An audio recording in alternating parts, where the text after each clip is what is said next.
Music word at present is an intricate entity that contains many different languages to depict the condensing of human spirit. As individuals, we're constantly influenced by those music languages more or less. No matter what you are, or you prefer, or what you resist, there is at least always a certain kind of music that could impact the deep core of your heart. Classical music is an old ancient music language that requires more literature study for understanding its content. Therefore, you might find that classical music could be relatively harder to comprehend than contemporary music like pop music today. Some contemporary music at present time developed much more decipherable languages that adopt many modern elements, which are closer to our life today. Our story is about one of the music language style that not only close to us and easy to perceive, but also possess superior artistic aesthetics.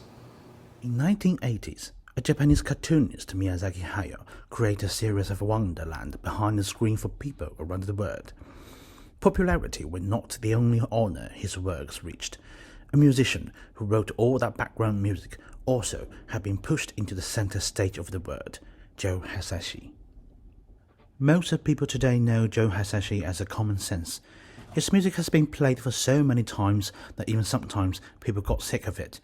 In the view of some people, they might consider his music as too easy and simple to learn and play. This kind of considerations, however, are extensive misunderstanding among many people. In fact, Joe Hisaishi is not only a musician who won countless music reward and popularity around the world, but also who changed the music history of Japan, even the world. Today, we are going to get to know for one more time about this composer from different angles, find out why his music is so attractive and charming. Joe Hisaishi was born in Nakano. At age 4, he studied violin with the famous violin educationist Suzuki Shinichi, who invented the Suzuki method. I guess that complied one iron theorem, which is most music masters were learned from masters. By learning the violin, he found his passion in music. Realizing his love, he attended the Kunitachi College of Music in 1969 to major in music composition. Hisaishi collaborated with the Minimalist artist Shimaoka Yuzuru as a typesetter. That period of studying influenced his style of music from the deep core.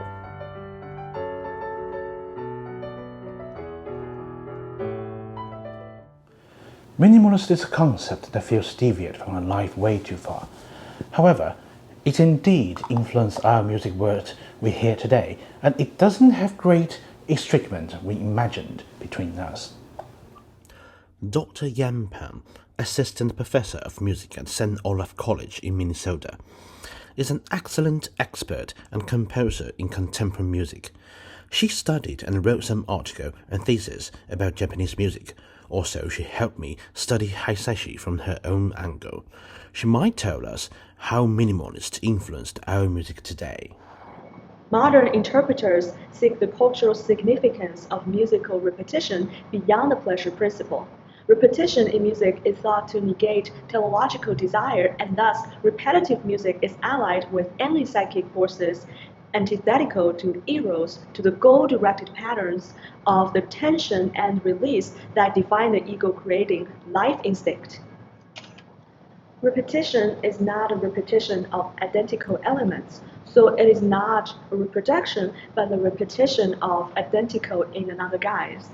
In traditional music, repetition is a device for creating recognizability, reproduction for the sake of representing the ego.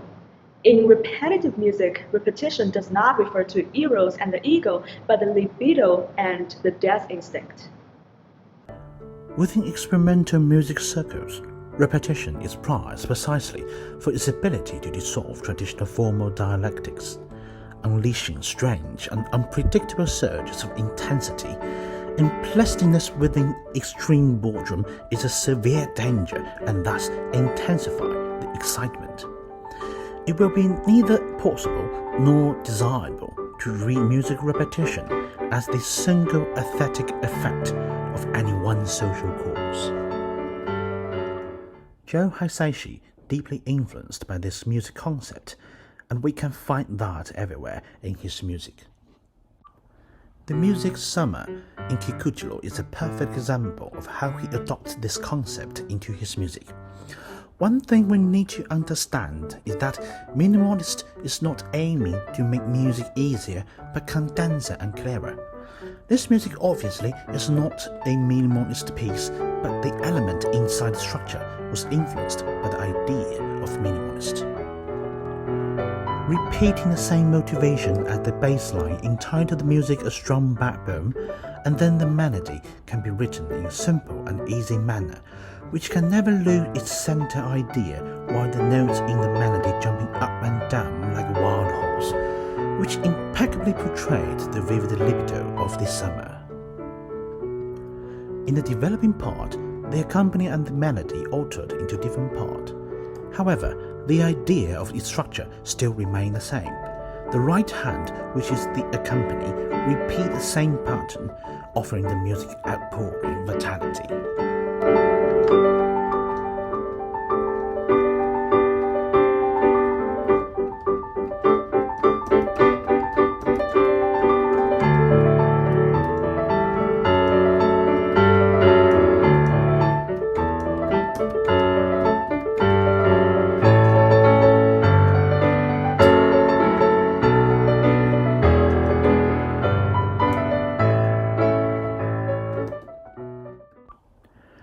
Another example of Joe Hisaishi's minimalist idea, which is much clearer, is another piece, Bolero.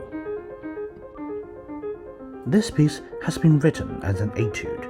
However, its aesthetical value is much higher than just an etude. The structure of this piece is much more evident for its repeating motivation, not just accompany but entire structure. You can hear the same element of the theme repeating all the time, but the music is still moving forward instead of staying the same as it started. He uses this idea to create a big tension in the music, which makes you feel that someone is running for something urgent while having a strong anxiety. Repeated phrases represent our anxiousness. When you worry about something, one thing you do is repeatedly check it or think about it. That's how Joe Hisaishi portrayed our anxiety with his music by using the idea of minimalist.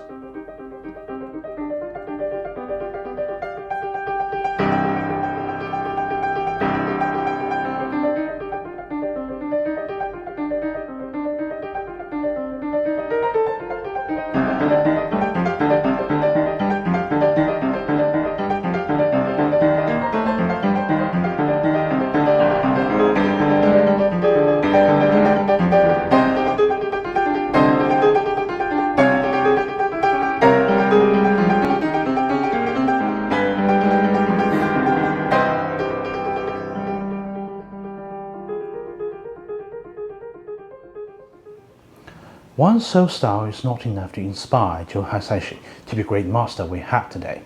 More enlightenments contribute his success.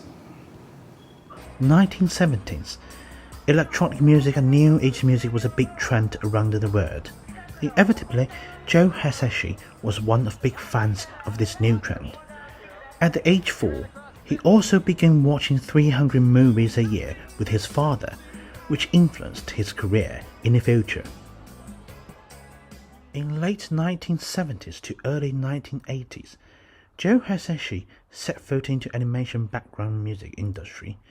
He was a fine artist in that period, but his career did receive true blooming until 1984. In 1984, the animation movie Nausicaa of the Valley of Wind walked onto the silver screen. Within almost just one night, Miyazaki Hayao became a national figure of Japan. Joe Hisaishi, of course, officially started his prosperous career. His success on music was not a coincidence or clout chasing of the animation. In fact, the music was one of the reasons of their success. In this movie, he decided to try something new. An electronic element was his first choice.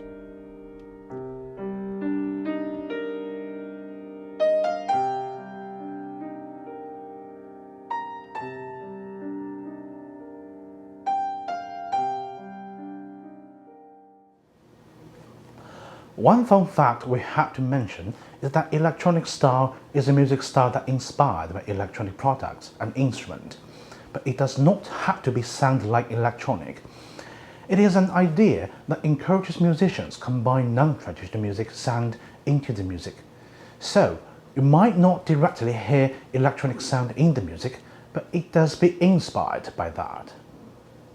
All Hisaishi's early creations, up to Naushka of the Valley of the Wind, were open to a wide range of musical influences and were stylistically eclectic.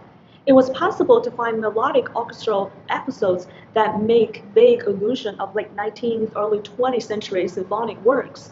Naushka, generic hints to Japanese music tradition, freely mixed with reference to international pop music. This complicated intermingling of genres and cultures was dominated by extensive use of synthesized and, in general, electronic music. In Legend of the Wind, it begins with wind noises, increasing slowly in dynamic underneath unexpected interjections of pitched synthesizer congas, almost below the level of hearing. A drum starts, a low C, over which a delicate chorus or thin strings of the enters, outlining a single statement of arched notes, then back down. A pulsing percussion beat then enters, which at trembling is accenting black beat on the wind, drum, and conga texture fade out as a harp begins the accompaniment figure, one of Hisaishi's favorite arpeggiations.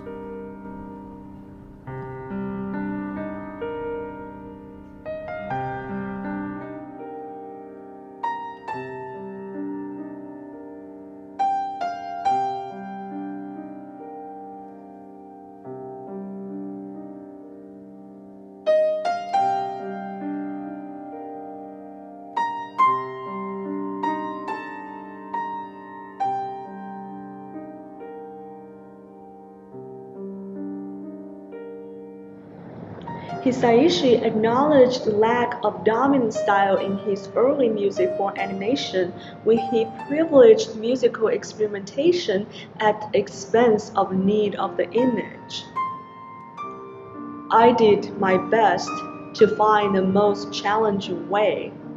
That is to say that I did not care to see if the music matches the image or if it reflected what I thought to be the psychological content of the scene.